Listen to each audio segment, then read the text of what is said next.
Hello, and welcome to the Knitting Traditions Podcast. My name is Inga, and this is my little corner on the internet where I talk about my knitting. I hope that you are well, and if you've never been here before, welcome. This is a knitting podcast, which is basically a place where I talk about all the things that I've been knitting on, what I'm working on right now, sometimes plans, and that's pretty much it. I work as a doctor on the west coast of Norway, currently in the surgical ward, doing my rotation there as an OB-GYN, and it's a beautiful, chilly morning. We're in the minus degrees and it's freezing outside, and that sections me right into what I am wearing. I have finished this enormous, cuddly, soft, warm item that's a sweater. This is... Oh, I forgot to bring the pattern book today, but every pattern that I mention, I will write at least the name of the pattern below, and usually also the yarn I've used, and you can easily find them by Google searching them. However, this pattern is the Gernie Genser by Sandnes Garn. It's an oversized top-down sweater where I guess you would call it a drop shoulder. You knit the sleeves, you pick up stitches and knit the sleeves in the end. This pattern is from the book Soft for Women, or Myk til Dame by Sandnes Garn, and it's a it's a bit difficult to get your hands on that pattern book. It does exist in English, and some yarn stores do carry it. I know there is one in England, but I have forgotten the name of it. I'll see if I can find a link for it and link it below. Usually, in order to buy pattern books from Sandnes Garn, you need to buy yarn for a project in the book. There is, however, a sock pattern in the book, so you could do that if you're not interested in buying a big yarn quantity to get your hands on it.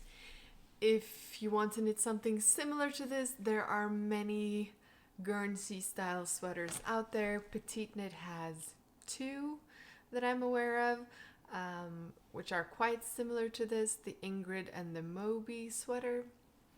Sari Nordland has some gorgeous cabled sweaters, but those are more cabled ones. This is more section wise, so you have a moss stitch section, then there is this section right here. There is some similar to moss stitch style, just knit and purls, and then there's some, you can see it, some braided sections with garter between, and then a long ribbing. I knit this in nutiden yarn, the color grodd. I held 2 strands of that, which is an unspun yarn. Nutiden only does shop updates with the one of a kind. No, not one of a kind. They do shop updates with the color, and then they never make that color again. So you're probably not going to be able to get this color, but there are many sources, or not many, but becoming more and more sources of unspun yarn. The easiest to come by is probably the pløtulopi by Isager, which is carried all over the world. I will mention below in the description box more examples of unspun yarn. I know woodlans, she's also on YouTube. She's doing an update on the 25th of November, and she has 2 colorways of unspun yarn local to her that she has created. It looks very beautiful. I really want it.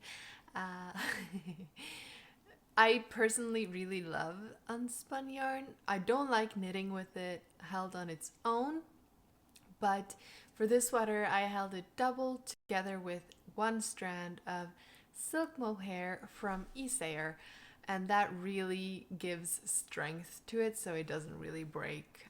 So that was a pleasure to knit with, and I don't think I would have enjoyed knitting the cables if I wouldn't have had the one strand of silk mohair. This is incredibly soft. It does not itch at all to me. Everyone is different, but I find this very soft. I find the nutiden that I have knit with is a lot softer than the pløtulopi. The unspun yarn from Ulles that I have knit with is also very soft. So there's lots of different ones out there. It's, a fingering weight isn't just a fingering weight. You have different fibers in it that creates a different expression and feeling. So it's the same with unspun. The pløtulopi uses a lot of Icelandic wool, which has a long staple length, which makes it more sturdy. So if you're looking for an unspun yarn that doesn't break as easily, my experience with the pløtulopi, I will show you a project later in the whip section. It's quite strong compared to the nutiden that I'm holding it together with. The nutiden is a lot softer though, but it breaks more easily. So I would like to try more in the future. I love the garments that I have in unspun because they are light yet very warm. So if comfort was a garment, for me it would be an unspun knitted garment, if that makes any sense. It is really nice. It's huge. I knit the size small to medium and it's gigantic. I knit the sleeves quite a lot shorter than in the pattern. I did the section which has which has the cables that you can see there, and then I just did the cuffs because it was long enough. I don't want the sleeves longer than reaching kind of here. That's a max. I don't want this happening. So that worked out well. I was very generously sent yarn to finish this because I ran out of nutiden, and that was just amazing. Very lucky. And just as I was doing the final ribbing on the body, I thought I ran out of the silk mohair, which I really couldn't understand because I thought I really had 6 balls of it and I couldn't remember having used more than 5. But I looked all over, and I guess that's a bit of a problem with having several whips going at a time like I do, is that it gets a bit messy, and I just couldn't find the ball. So I figured I must have used it. So I called my local yarn store. They didn't carry it. I called the city next to my city. They didn't carry it. I know that the yarn store at my cabin carries it because that's where I bought it. So I contacted them. They didn't have the same lot, but like the color lot, batch, lots Norwegian, batch I believe is the English word. They didn't have it, but they had another batch, and honestly, isager is a commercial company, so it's not like hand-dyed. It's not going to be that much of a variation. And as I was holding the lace weight together with 2 strands of the nutiden, I figured if it was a different batch for the ribbing on the body, didn't really matter. It'd be fine. So I ordered it from them, and it came really quickly. However, I think it was 5 minutes after I had placed the order, and because I'd been talking with them, they immediately sent it out, so I got a message that it was already shipped. 5 minutes later, I figured maybe I should look under the couch. Maybe it has fallen down and gotten under there somehow. And it had. It was under the couch. So, yeah. But that's okay. Supported my cabin's local yarn store, and I now have 2 balls of isager silk mohair, which is my favorite silk mohair, in a beautiful colorway. And I have some leftovers of this nutiden since I was sent it to finish. So I was thinking maybe I could make a hat. I think I always talk about Kat from Heather and Hops, but I believe she has made some hats with either pløtulopi or pløtulopi, and they just look really nice and warm. So I'm thinking I can use the yarn that I have left to do that. Or to hold it with another yarn for some color work, which I'm currently doing for a different project that I will show you soon. So yeah, that's what I'm wearing. I am also wearing some, I'm caught on yarn, some Selbu kind of knitted socks, all over colorwork socks, which are pilling a little bit. These were a gift from my grandmother, who has been knitting this kind of sock for forever. It's a very old pattern. I believe Rauma is the culprit behind the pattern. I believe it's called russesokk. I'll write it below. It's technically just a chart, and you do the chart, and it has a tiny bit of instructions for how to do the heel and toe, and then no, I think the toe is in the chart, so just a bit of instructions for the heel, and then that is it. In the acquisitions part, I'm going to show you an old Norwegian pattern that I got from my grandmother, just to illustrate the difference between the traditional Norwegian knitting patterns and the modern indie patterns that we find today in the knitting community. All right, I have some finished objects. And hopefully it doesn't blow out. It's sunrise time here. It's getting close to, well, it's past 10:30 and the sun is coming up above the mountain ridge, but I think it's okay. It looked okay last time, even though I couldn't see. So my first finished object is a gift for my friend who had a baby. The baby was born slightly premature, so I wasn't able to finish this before she gave birth. So while she was in the hospital, I was knitting on it frantically. However, she has already been discharged and gone home, and she doesn't live in the same city, so I still have this. This is the nellike blanket by Hobby. I knit this using a cotton yarn. It has, is this what you call a chevron? I blocked it so it's quite pointy, but I thought it was cute. It's 100% cotton, sort of a magic ombre ball that goes from a darker aqua to a lighter one. And if you hold it together, you can really see the difference. But when you lay it out, it's quite a gradual shift. So I thought that was fun, and I think it's big enough.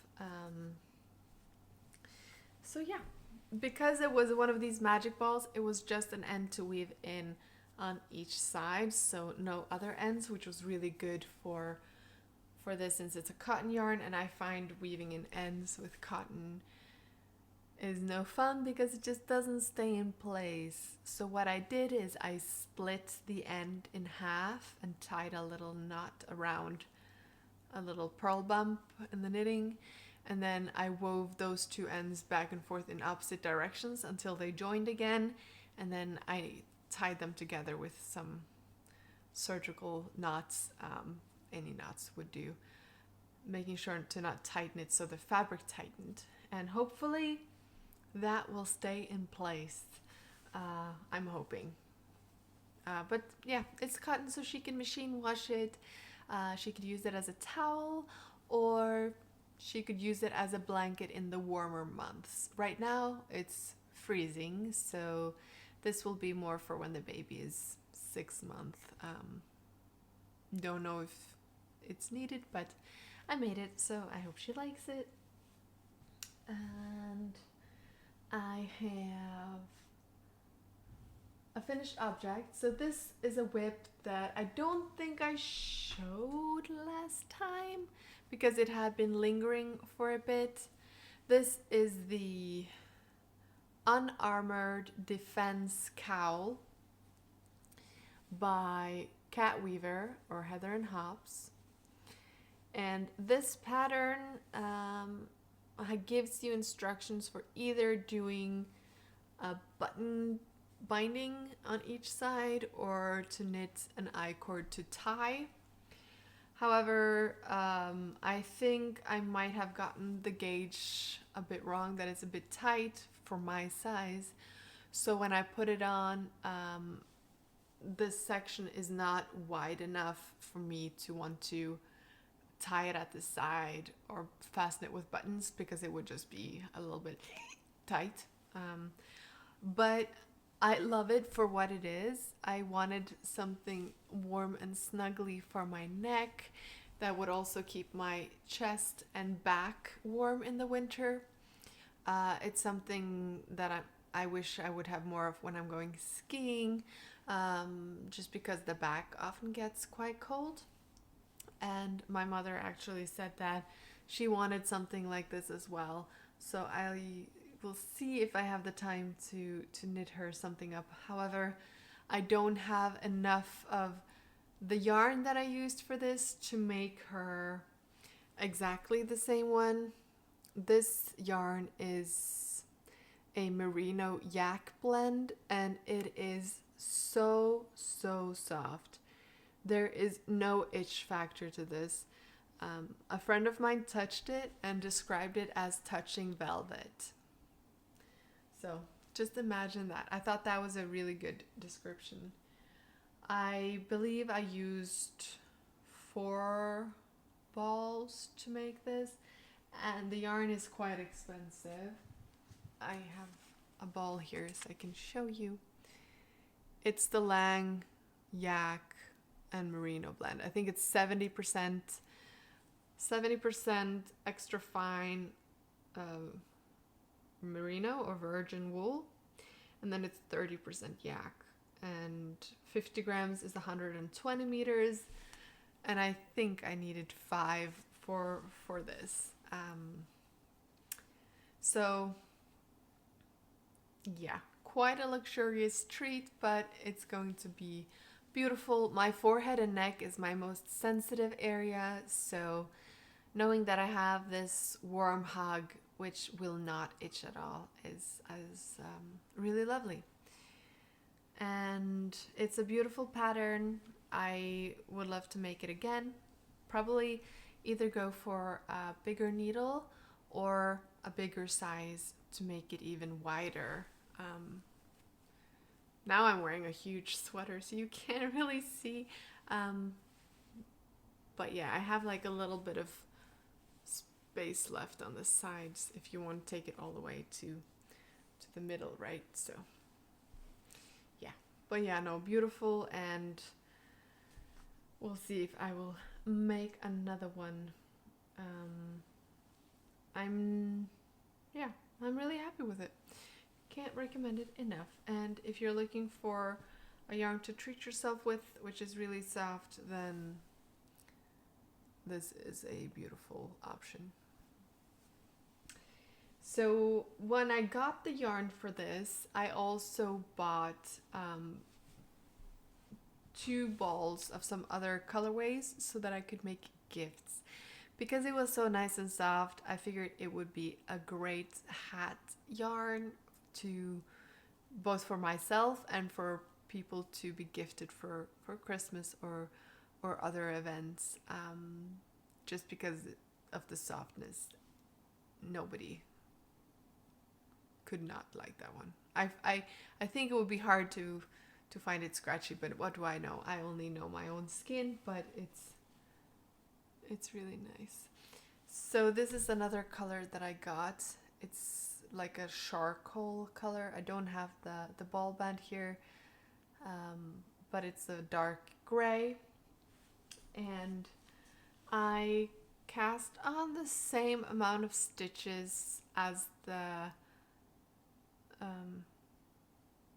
I can't say anything. I cast on the same amount of stitches as the neckline of the unarmoured defense cowl, because I put it on my head and it felt like a good size. However, I think I knit the neckline on a smaller needle, and I forgot that when I cast on this hat. So this hat, it fits, but it's looser than I usually knit my hats. So this would be a great gift for someone in my family with a big head, some of the men in my family. So this, I just knit 1x1 ribbing, knit and purl, and I think I knit until it was almost 9 inches long. So somewhere between 8.5 and 9 inches. And then I did decreases on 4 points by knitting 2 together on every round, which is essentially the decreases you find in the watch cap hat by Purl Soho. So you can look at that one if you want written instructions.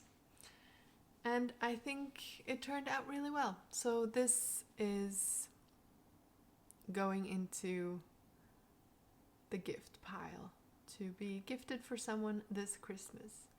And this knit up super fast. I knit it on 4mm needles, and it's just a beautiful hat. So I immediately cast on another one, this time with fewer stitches. I have one more finished object, but I'll show you it since I started talking about it. So this is the color that I held up to show you. It's the color, oh my gosh, it's the color 1103.0099. Yep. Why make it easy when you can make it difficult? And yeah, I have 2 balls of it. I have cast on 96 stitches because in order to do those decreases on 4 points where you always want to knit 2 together on a knit stitch so it looks nice, you want a stitch count divisible by the number 4. So I cast on 96 stitches, and I am currently just knitting and purling, and yeah, it's a very stretchy fabric, great. It's just a great gift pattern because when it's stretchy, it will fit a lot of head sizes. Like you have a little bit of lee room going there. Whilst I find knitting socks for people stresses me out a little bit more because I never know if it's a bit too loose or a bit too tight, a bit too short, a bit too long. You know what I mean. But hats are easier, I find, and you only have to knit one. So I am going to knit this one since it's slightly smaller, probably to about 8 inches, and then I'm going to do the decreases. Maybe 8.5 and then do decreases. We'll see how it goes. I cast on with the old Norwegian cast on, also known as the German twisted cast on. There's lots of tutorials on YouTube. It has a few more steps than a regular long tail cast on, but it creates a very a very stretchy cast on without it flaring and being sort of messy. So I always use this cast on. It's my favorite. So that was a whip. We cheated and started a bit earlier with that one. The other finished object the last finished object, I believe, that I have is the watch cap hat. Another gift. This is 2x2 ribbing, which is what it is in the pattern.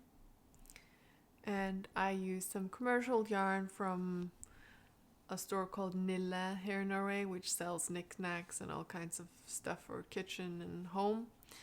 I have knit this before in the color, I don't know, brown, in the yarn Inca. And as you can see, the new one that I made is longer because I figured if I was to gift it to someone else, I should make it a little bit longer so that it fits people with a bigger head than me, because I have a tiny toddler head. I feel like I'm repeating myself because in the last episode I was also talking about this, knitting hats, but I guess hats is just this year's Christmas gift, so there you go. It is what it is. But yes, that is another finished project since last time. And more to come. More to come. Okay, so we have some whips. So last time I was talking about this. This is another sweater from the same pattern book as the Gernie Genser. This is the Ulles Gensel, and it's a top-down yoked, textured, structured sweater. Textured is the word. And the yoke is quite beautiful. It's knit with a single strand of sandnes garn silk mohair, and it's knit on 3mm needles. And when I picked this up again, I questioned my sanity and why on earth I would make myself knit a sweater with a single strand of silk mohair on 3mm needles. But I've done it before. I've knit more sweaters in that way, but it was just so tedious knitting the sleeve. But I got quite a lot done. I think I was about here the last time I podcasted, so quite a bit done on the sleeve. I need to try it on to see how long I want it to be before doing the cuff, and then I have one more sleeve to go on the other side. I think I am on my 4th ball of the silk mohair. The pattern called for 6, but I think I'll get away with 5. So I have the 5th one ready. I will need to break into it to finish both sleeves. But yes, I am really happy with how it looks, and I am quite looking forward to it being done. So that is one whip that I just need to try on. Whenever I need to try things on or measure something up, I kind of slow down on the project. I prefer when I can just go and not think. So I just need to figure that out, and then I can do the cuff and then go on the other sleeve, and it'll be fun again. I have made some progress on my Copenhagen cardigan. So I am knitting on this as a part of the make along that I'm running with Woolly Knit, and it's running until the 1st of December, so you still have some time to cast on. It's a celebration of British wool, so cast on something with British wool and post a photo on Instagram using the hashtag WKxKT before the 1st of December. Follow Woolly Knit on Instagram and subscribe to my channel here, and you can win a gift card of £75 and free international shipping on their website. They sent me beautiful cones of their Woolly Knit 4-ply fingering weight, 100% British wool. It's beautiful yarn, and I have cast on several things. The last 2 projects that I haven't finished is this Copenhagen cardigan and my half and half triangles wrap, which I haven't knit on since last time, so I'll talk about it in the next episode. But I have done quite a bit of progress on my Copenhagen cardigan, and I've used the color Loden Green together with a very similar colored silk mohair from Drops. And it's all wound up like this because I frogged the sleeve. So since last time, I have finished the body, which was knit back and forth, and the pockets are all done, and I have tried to sort of tie it down on the inside as per recommended, so it's not going to flop all over. I find, however, that since the ribbing in this pattern is very short, it's flopping up on itself on the knitted fabric, stockinette. So I hope that when I wash it and block it, I can get it to lie down and it will stay down. If not, I'll have to unpick it and knit a longer ribbing, because that will also solve the problem. So I had knit quite a bit on the first sleeve. I, however, chose the wrong needle size. So I went up half a needle size for the sleeve, because on other sweaters and jackets that I've done on a small circumference needle, 12-inch, I believe this one is, the sleeves have a tendency to knit up at a tighter gauge than the body. But that didn't happen with the sleeve, and I could sort of see it was ballooning out, and the stitches looked different to the other part of the cardigan.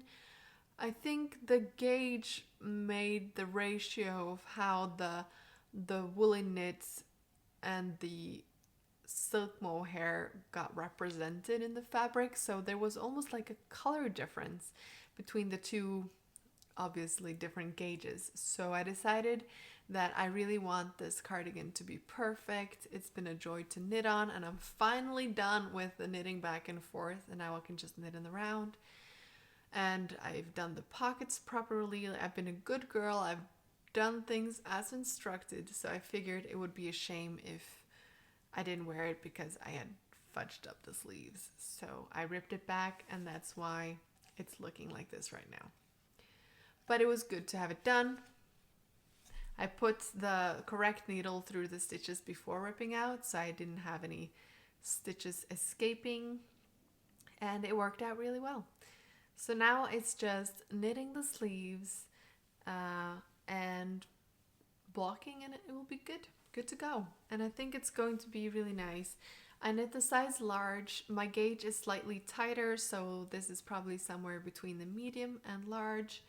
And I think I am going to not use more than 250 grams, which means a 500 gram cone, which is sort of what I associate with woolly knit, gives me 2 sweater quantities for my size out of 1 cone, which is quite affordable. And I'm pretty sure they'll probably have a Black Friday sale, and I really don't need any more yarn because they sent me so much, but maybe next year's Black Friday sale I'll indulge. I need to knit up some more of my stash before I invest in more. But yes, beautiful, and I think the sleeves will knit up quite fast if I just focus on it. I will put a lot of information about the make along below. If you're interested to join in last minute, you can do so. You don't need to finish anything. You just need to start something and post a photo. So that's nice. There's also the Rusting Knit Along that runs until the end of the year, so you can join in on that if you want to knit something with, or make something with something natural fibers, plastic free, non-superwash. And use the hashtag knitting traditions. Nope, that's wrong. Scratch that. The hashtag rustic knit along FO on Instagram. That's for finished projects. So I can do like a random selection draw for a winner sometime between Christmas and New Year's when I have some time off. and there will be some pattern prizes, and I'll put together a prizes of some yarny goodness and knitting knickknacks, which I think will be nice. I have one final whip to show you, and I cast this on a few days ago and it's been so addicting. So after finishing this sweater and just loving the way it feels, and I'm going to be living in this every time I drive to the cabin, at least because it's nice and warm, I wanted to make another sweater using unspun yarn. So I have some more nutiden in my stash, and Matthias, my boyfriend, he bought me some yarn when he went to Iceland with his family. He got me some pløtulopi in a beautiful rust color. He got me 6 cakes of it and 1 dark gray. And I really wanted to use it. I found a pattern, is it Woolfolk? I will write the name here. I found a pattern. Maybe I can put up a photo as well of how the pattern looks. And I really wanted to make that one. So I decided to pair the yarn that Matthias got me together with some nutiden. And let's see. And I did. So the rust color here that he sent, it's gorgeous. And this yarn from nutiden, which I'll put the name on the screen. These two together I thought would make a really nice color play.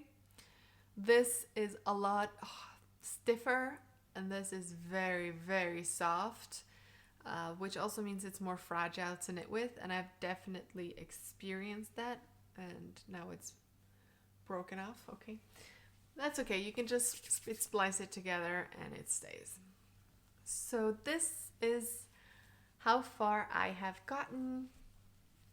It's a top-down raglan, and this color work looks complex, but it really isn't.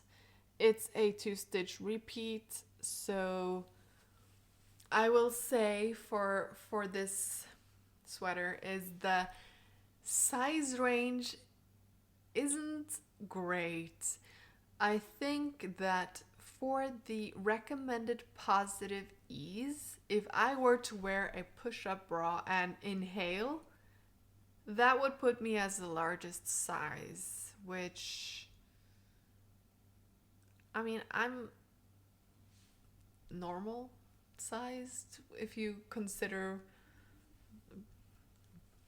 the normal range of BMI in the medical sense. I fit in there, so that's not great sizing. However, it's a beautiful pattern, and if you have a raglan top-down sweater that fits your body, you could easily take the stitch pattern from this sweater and use it for those number as long as it's divisible by 2. So a little recipe for how to do it then for you. I have split for the sleeves and body. I don't think I picked the largest size. I went for maybe 15 centimeters of positive ease. It doesn't look like it's 15 centimeters of positive ease. I guess I will find out when I finished. Maybe my gauge is a bit tight, or maybe it will just block out to it. I don't know, but it's knitting up beautifully, and it's quite chocolate chippy in the way that you just want to knit another row. And I am very happy with the choice that I picked of yarn. The nutiden is a lot softer, so it's a lot more comfortable up on this area of my chest. It's more pleasurable to knit with the pløtulopi because it doesn't really break, so I don't have to be as careful with it. I think they're working well together. It's a high contrast, which I think is good for this pattern. The neckline is supposed to be folded.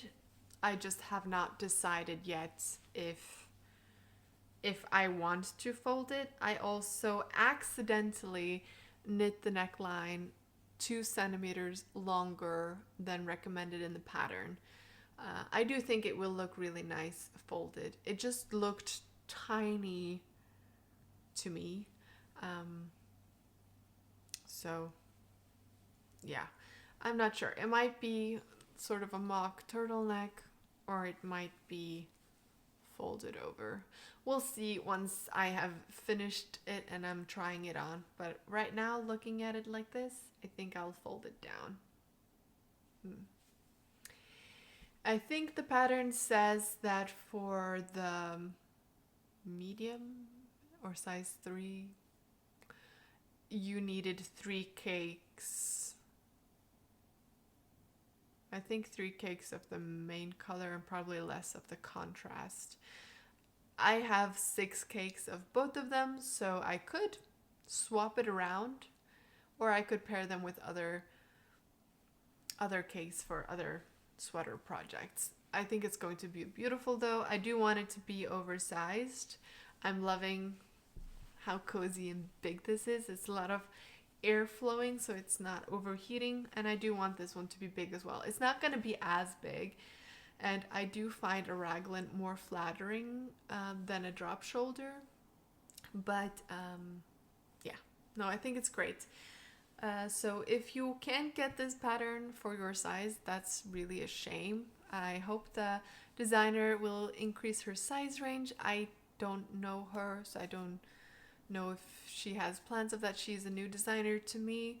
I only realized after I got it about the size range, but as I said, it's easy to use this stitch pattern for another raglan sweater that has a better size range, so you could combine patterns. I often do that. I take like a little bit of something from a pattern that I like and I use it for a pattern that I'm currently knitting on to kind of modify the neck or the length or the whichever.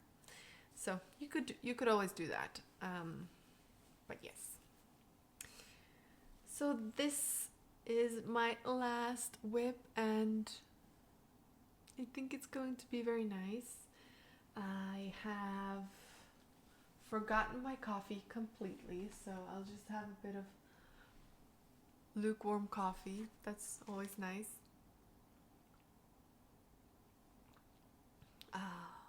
Yeah, still good.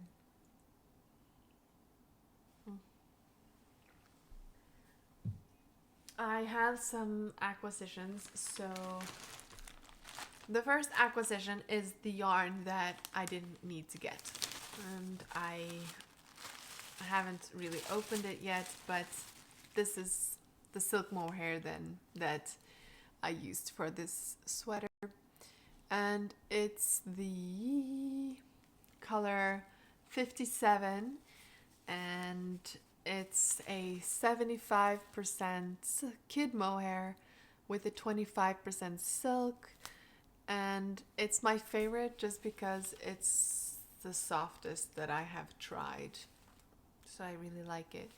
It's a typical 212 meters per 25 grams, which a lot of commercial silk mohair yarns have. So as you can see, it's a bit more vibrant than the total outlook of how the sweater is looking. But yeah, it's a really nice yarn, and I have some leftovers, so I think it would make a really nice hat. And as long as I'm not skiing or exercising, I don't think it will be too itchy on my forehead either. So yeah. Future plans. It's nice to have plans, or at least ideas, for the yarn in my stash. It takes away a little bit of the hoarding anxiety that I have. Too much, I'll never get to the end of it. I think I could get to the end of it. I just need to stop working or something. Not just kidding. I have ideas for all of the yarn that I buy, it doesn't really necessarily mean that I will implement that idea or even follow it closely in any regards. I might do something completely different with it, but it's nice to at least know something that you can use it for when I buy it. So that's what I try to do. And I have bought the bullet journal for knitters for 2023. So this is a knitter's bullet journal, which is created by a Norwegian woman who every year sells these beautiful bullet journals created for knitters. She's called Middelstrikk on Instagram, and her name is Hannema Hansrud. She had a pre-sale which what is done, it's over, but she has also sold these books to knitting stores around Norway, and there are also some international knitting stores who carries the English book. So I bought this from her. I have never bought it before, but I've seen people with it. I don't really use Ravelry. I find it hard to use and time consuming, and I don't think I've been on there for over a year. So if you want to contact me on Instagram. Ravelry, I'll probably never be on there. But I wanted to have somewhere to document a little bit more about my whips, because I spend a lot of my free time knitting, and sometimes when I look back, it's hard to remember what was I knitting on, what was the needle, did I do something very specific to make it fit me better that I ought to remember for the future. If it wasn't for this podcast, my dementia, I feel like I have dementia sometimes, would really get the better of me, and I would not remember what I knit like a year ago, which is sad. So very luckily I have this podcast, so I can go back and look at what I said about it, what modifications I might have made. So this podcast is kind of my knitting journal, but I just thought this was really beautiful, and I really want to try and make myself write things down. And she has made beautiful illustrations on the inside. So she's drawn all of these things and illustrated them. And it has a calendar, and then it has for each month there's a list of projects, and then there are different ways of coloring how many hours you knit. I'm probably not going to do this because I don't know if I want to be that transparent with myself. So there are different tracking designs for each month. I found one that I really liked, the April one. I thought the April one was really pretty. And so there are these trackers for time and projects for each month. And then there's also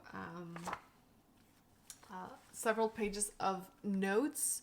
So I think this one I'm going to use quite a lot for, at least for garment projects. I'll probably not put up all my hats, socks, and small things, but garments where I might have done some alterations and such, I'll probably try and write into the notes section. And there's also a yearly summary of how many projects, what they are, gifts, sweaters, etc. So I think it's a really nice tool, and I hope I will make myself use it. Take a few minutes out of my day to write down all the things that I've been working on. There's also a wish list in here.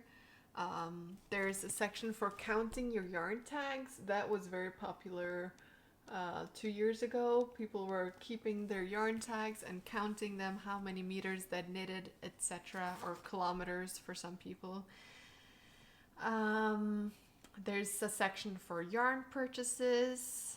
Again, don't know if I'll be that transparent with myself. I'm happy living oblivious to my issues. But yeah, that is in there. It's quite a lot of pages too. And yeah, there are notes. There's a little section of colors and then how many garments of each colors you've knit, so you could see what you gravitate towards color-wise. Yeah, no, it's really nice. So this was a acquisition. I have never owned a proper knitting journal before, so I'm excited to see if I'll do better with this more tactile version than an online version one. So yeah. And the backside also has really pretty illustrations. If you can't get your hands on this book, I'm sure there are other knitting journals out there. You could follow her on Instagram if you want to get it for 2024. If you can't get it for 2023, I'll let you know if I manage to be good to myself and actually write things down. But I think when things are pretty, it makes it easier. So I can leave this on the coffee table or on the TV bench. So it's easy for me to write things down. I got this from my grandmother. She moved into a nursing home and we were going through a lot of her things, and I found this pattern which I thought was really cool. This is a knitted all over colorwork jacket for men. This is an old Norwegian pattern, and I'm not sure if it has a year. It's called herrejakke, which means men's jacket, of Finse. It's recipe number 39. So the Norwegian word for a knitting pattern is recipe, and I think that really does describe how traditional Norwegian knitting patterns are made. They are recipes and not necessarily a step-by-step pattern that will explain things step by step and hold your hand in any way. So I opened this pattern and my first thought was, I think it's missing some pages. On the back of the pattern, you have garment measurements. And this is a one size. Doesn't have instructions for different sizes. They expect you to be able to figure out how to make it bigger, smaller, shorter, or longer yourself. So, oh wait, no, I lied. It's two sizes. And I open it up, and I think I can show you this because I don't think this is a pattern that's no longer possible to buy. You open it up, and this is it. And by saying this is it, I will also let you know that this entire section down here are instructions on how to wash your garment. And this box here is information about the yarn used. So in order to make this all over colorwork jacket, which includes steeking, the entire pattern is this and this, as well as the chart. And the chart is then repeated all over, as you can see. So here I'm gonna show you a traditional old Norwegian pattern. It tells you how many grams of yarn you need. It tells you how many stitches to cast on and on which needle size, and that it's a circular needle. It tells you to knit a ribbed border for 8 centimeters and then to increase to this many stitches. And then it tells you to knit the pattern, the chart, until your work measures 40 centimeters. Then it tells you to split your work in 2 parts, where you have 8 more stitches on the front than the back, and then to bind off 10 stitches under each sleeve. So you need to figure that out. And then you knit until the armhole measures 27 centimeters, and you bind off down towards the neck approximately 6 centimeters with 10 2 stitches on each side. So you figure that out. And if you want a square neck, you decrease 24 stitches on each side on the front. And then you stitch the shoulder seams together, 45 stitches on each shoulder. And that's all they tell you about how to knit the body. They don't tell you anything about the front of it, if to have any extra stitches for steeking. I think they just want you to cut directly into the colorwork body. But we'll get to that later. I'm just assuming. It tells you to cast on 65 stitches for the sleeves and knit a ribbed border, and then to increase and to a certain amount of stitches, and then on every 6th row increase 2 stitches until the arm is 60 centimeters long, and that the last 6 rows are knit back and forth, so you have a split to sew it into the body. Then it tells you to cut up the middle and knit a what are these called? Knit a button band of 10 stitches and to sew it on. It doesn't tell you how long or how to sew it on. It doesn't tell you where to cut your fabric. I guess you just have to find the middle yourself.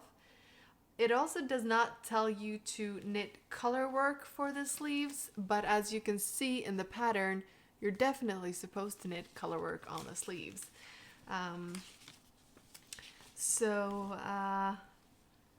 Yeah. And then it also tells you to make 9 buttonholes on the other button band. And pick up for the neckline and approximately 110 stitches and knit a lining. And that's it. That's all you get, my friends. That's all you get. So I know that I would have to spend a little bit of time figuring out how to do this in order to get this jacket, but I do see that it is technically possible to do it.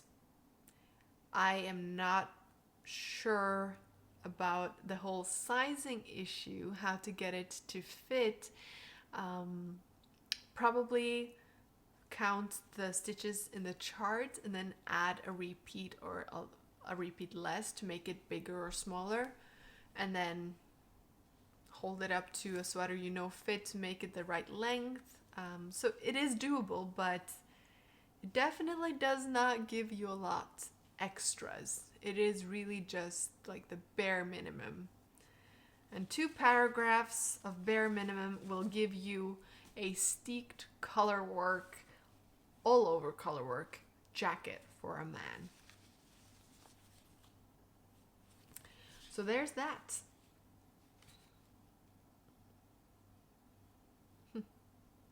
I don't know if you'd be interested or if you already left this podcast already, but there's some old instructions of how to wash your wool. So I figured I could translate it if anyone is interested.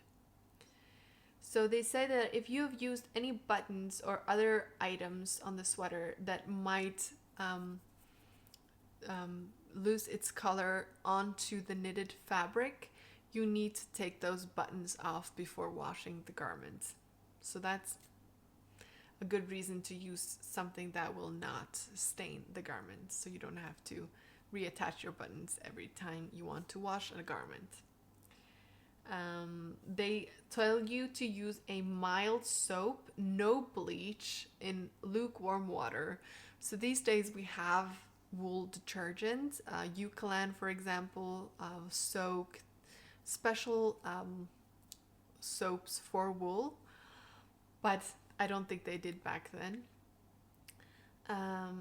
They tell you to gently stir the wool in the water, but don't twist or rub, because it will immediately shrink and felt.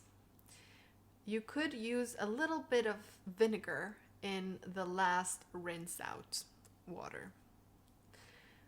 Then they tell you to roll the garment inside a towel, and if it's a multicolored garment, meaning there's a lot more fabric usually, put a towel between each layer of the garment. Oh, it's because they don't want the color of one segment to color another. So if you do like color blocks, they want you to put a towel between each section so that one color doesn't squeeze onto the next. And then they tell you to either press on the rolled towel or step on it. And then they actually tell you to hang the garment up. But, they say but, remember to never hang up a wet wool garment. And never hang it over a radiator until it's dry. So that's some old tips and advices from whoever created this pattern, probably before the 50s. That's what it looks like to me.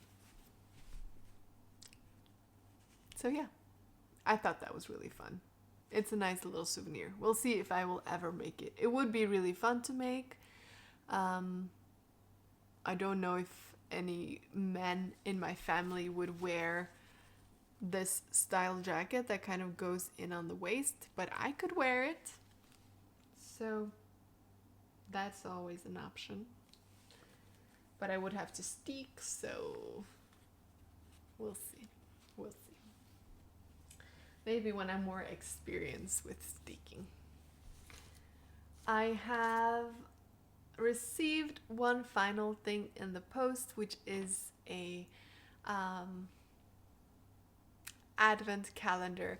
So several podcasters on YouTube have swapped leftovers with each other and created like a little Stash Buster Advent, and Amy Palco has been the one who sent it to me, and I am very excited to open it. I haven't opened it yet. I'm going to wait until the 1st of December, so I hope to record an episode in December and then I can show you what she has sent. I'm really excited. She's like the color queen and the shawl queen, so I'm excited to see what she has found in her stash for me. It's going to be really nice. I think that was all that I had to talk about today. I managed to spend a lot of time talking about that old Norwegian recipe, so we made it to an hour. I hope that you are well and that you're enjoying the season, and I will talk to you soon. Bye!